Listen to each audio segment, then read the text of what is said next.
Hello, ready for chapter 6 of George's Marvellous Medicine. Today's chapter is called Brown Paint. And the questions I want you to think about while we're reading through: what colour was George's medicine at the beginning of the chapter? What colour did he need it to be? And why did he need to make sure that it was that colour? And a science question: what did George do to make the medicine, which was too hot for Grandma to take, cool down?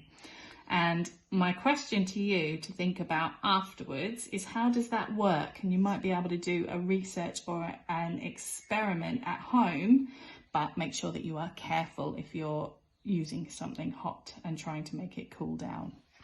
Okay, chapter 6, Brown Paint. George turned off the heat under the saucepan. He must leave plenty of time for it to cool down.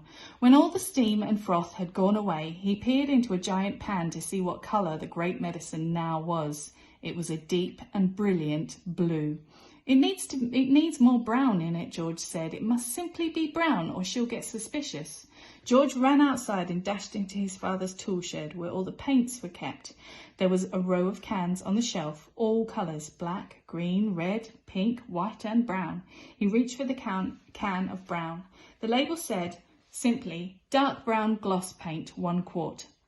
He took a screwdriver and prized off the lid. The can was 3/4 full. He rushed it back to the kitchen. He poured the whole lot into the saucepan. The saucepan was now full to the brim. Very gently, George stirred the paint into the mixture with a long wooden spoon. Aha! It was all turning brown, a lovely, rich, creamy brown. "Where's that medicine of mine, boy?" came the voice from the living room. "You're forgetting me. You're doing it on purpose. I shall tell your mother." "I'm not forgetting you, Grandma," George called back.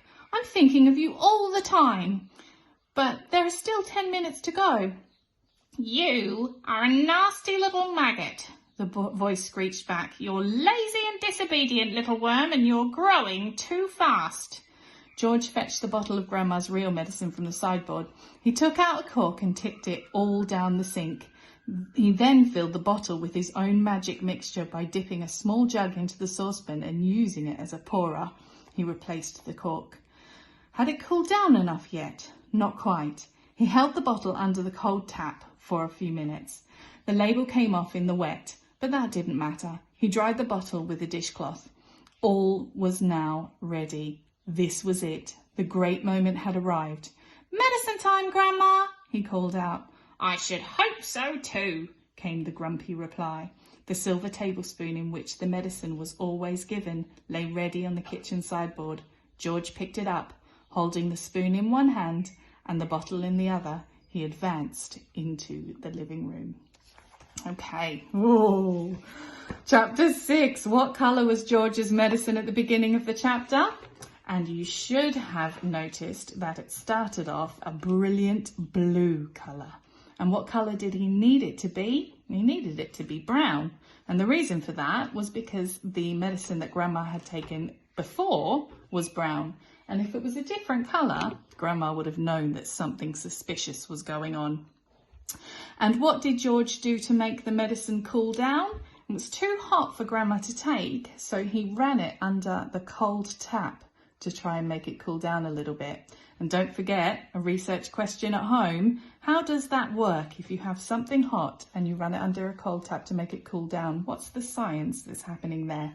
See you next time.